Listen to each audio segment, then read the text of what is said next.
are here in Deerfield today to just do a little show everybody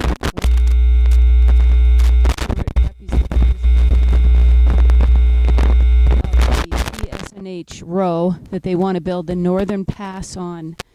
So we are literally at a crossroads, panning around and show all, we're like in a four corner. So you can see lines coming from every direction, and the Deerfield substation, which we can't even, we can't see all of the substation. Actually, part of it is cut out, and if we were to go over into that area, it would be considered no trespassing. So we are staying well within our boundaries of not trespassing, but in doing so, we're kind of giving up being able to see some of that Deerfield substation.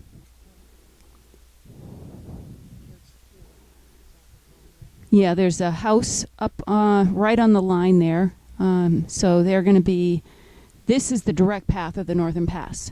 So as you look up this hill, we're going to add in some towers, and they'll probably move over some of these poles to add in the towers. We don't know whether they're going in the middle or over into the side. But they're going to be tall, anywhere from 85 to 135 feet and higher, depending on the terrain.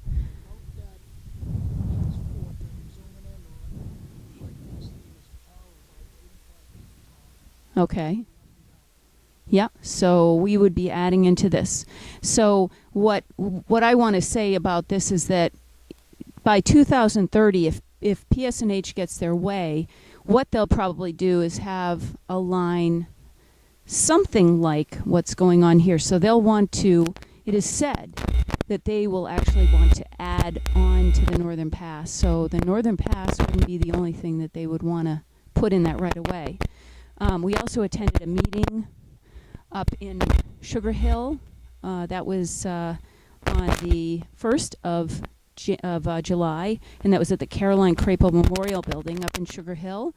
And it was attended by over 100 people from the area, anywhere from Nashua all the way up to Bethlehem and Franconia and Sugar Hill and around. We had Christopher Corchain there, I think I said that right, from the conservation law firm. We had Will Abbott from the Forest Society and Jack. We had Jim Danis and Susan Shibanoff, Bob Baker, Brian Tilton, who was recording the show or recording the meeting, and then Ken Kimball from the AMC. So these were all the people that were attending this meeting to sort of catch people up on what was going on with the Northern Pass. And there were, each speaker had something to say about it, and I didn't really get a chance to go over my notes perfectly because I was working this morning, but I will try to sum up some of their points. So first speaker was who spoke? It was Will Abbott.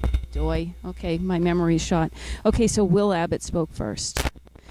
He said, essentially, we've stalled the deal from 2013, which was the original date, to right now it's at least 2017, which is good. And he claims it's not the done deal. They say it is. There are 22 towns out of 31 along the line with legislation directly against having the Northern Pass come through their town, or it has to be buried in some form or manner. That it is, each town has come out against it. There are a couple of thoughts that have sort of been noticed throughout this past year. It's been over a year now. The first one is that the Northern Pass has its intent is to build its proposed route on the PSNH right away. All the scoping meetings of the opposition have absolutely no intention to change their route or to really work with people, because if that was the case, they would have listened. What's that? Oh, it is? Yeah. Okay, wait a minute, are we starting over again? Hi, I'm back, and we're making sure we had sound. So I was speaking about Will Abbott, and Will Abbott claims that the Northern Pass is intent on building their project as proposed as overhead transmission towers, by the way, has no intention of changing that, no matter how many people have opposition to it. So that's what they are absolutely not interested in alternatives. And why is that? Because PSNH gets the rental fees. Why would they want to give the project up to somebody else or use an alternative? So the project is estimated to bring in a $45 billion net profit over a 40-year term. So the buying of the land, millions of dollars buying land, is like a tiny little drop in the bucket. So the original... Okay. Okay. Am I still on? We're going to be doing some editing, George. Okay. So the original project budget is stemming at about $1.2 billion to build the overhead towers. It's estimated that line burial would cost about $5.2 billion, and even though there's a $45 billion estimated profit, that's not doable, according to the Northern Pass. So, okay, so we're going to move on. Forest Society is working right now on helping to conserve up in the area of Coos County to stop the Northern Pass from coming through there. So Will Abbott had a lot to say. Yeah, absolutely. These towers going right up 93, and picture towers like these going through the White Mountains, which going through the White Mountains, it's actually going to be worse, because what they want to do is make a whole series of metal monopoles for the AC line, so they want to change that, and those would be, I think, at least 80 to 85 feet. Oh, those. Okay, so then the high voltage towers have to be at least 135 feet.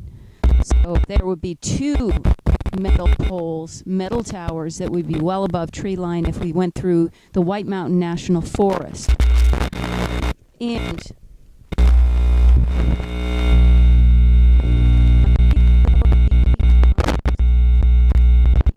even though the economic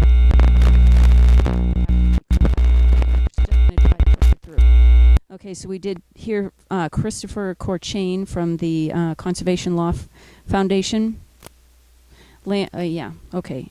Anyway, he says the economics of the project are collapsing, but it doesn't mean that the corporation won't push it and try to build it anyway. But it is becoming a less appealing project overall. But he still senses that the corporation may still try to push this through. It's either that or they'll give it a quick kill, but that hasn't happened yet. So then we had Ken Kimball from the AMC come on, and what they're doing is a visual impact study. And they go up against what PSNH has as a visual impact study. I mean, why don't they just come down here and look at these, you know? But what PSNH has done is a series of representations in pictures and photographs.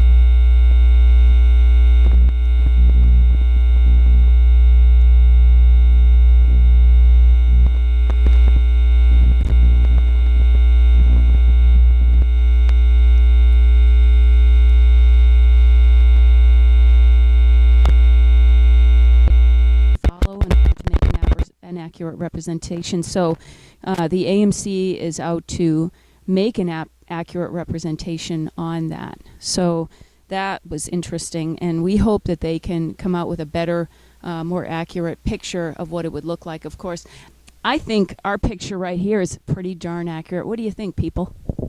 Check out that substation and this four-way thing, all right? It's just lines upon lines everywhere. Okay. Let's see. Oh, I loved this. So Jim Dennis, who works up, against the Northern Pass with his wife, Sandy,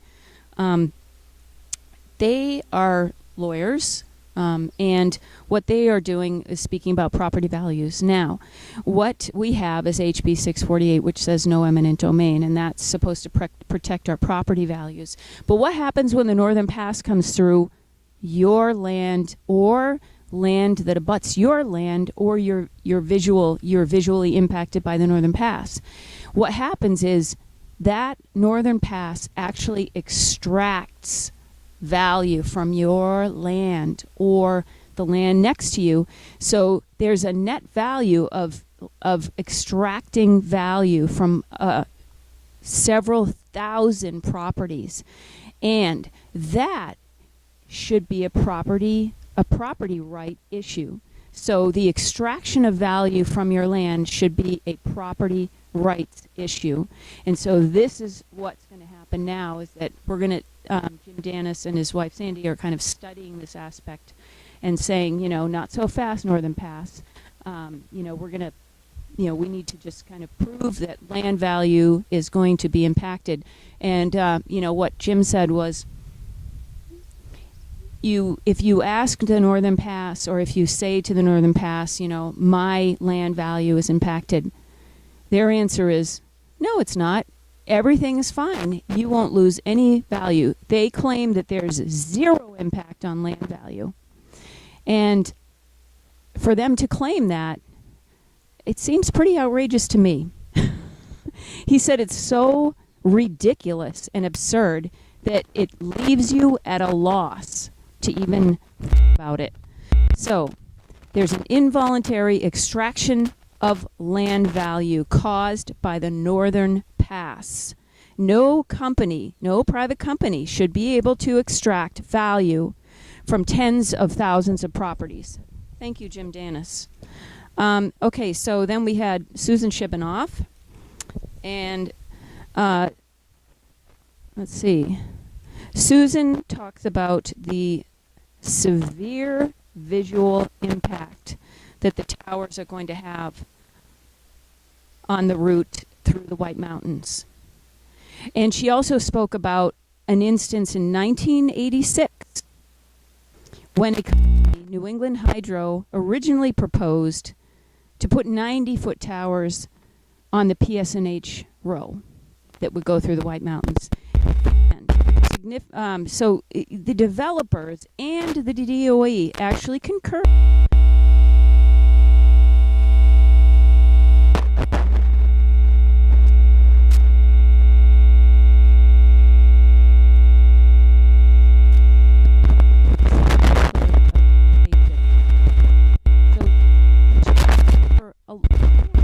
DOE rejected the route.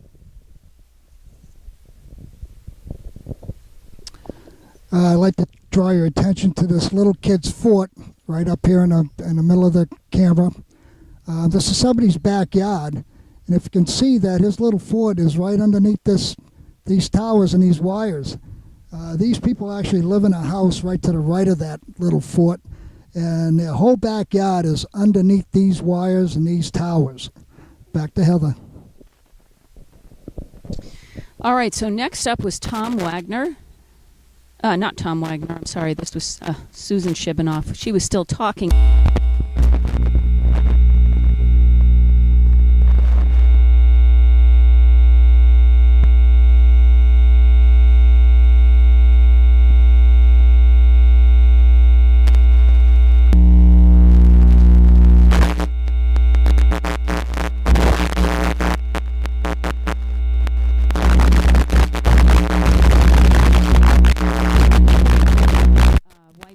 The White Mountain National Forest, they cannot be influenced by money whatsoever.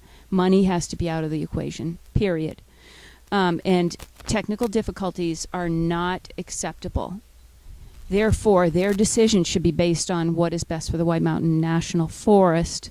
And so if the White Mountain National Forest says the project needs to be buried, that's it. It doesn't matter the cost. It doesn't matter the technical difficulties. So if you would like to help protect our White Mountain National Forest, it's really important that you go right now to protect WMNF. Protect WMNF.org. So that'd be www. whatever. And you can put a comment about how you feel about towers going through the White Mountains. Now be creative and be smart about it, because they really don't care about, angry comments so much. Be intelligent. The visual impact of these towers would be absolutely devastating to the tourist industry and to the hiking industry. And then you can take this and you can paste it on you want to do, but put that comment in soon, because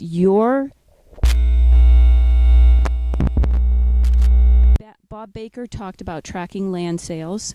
There have been 30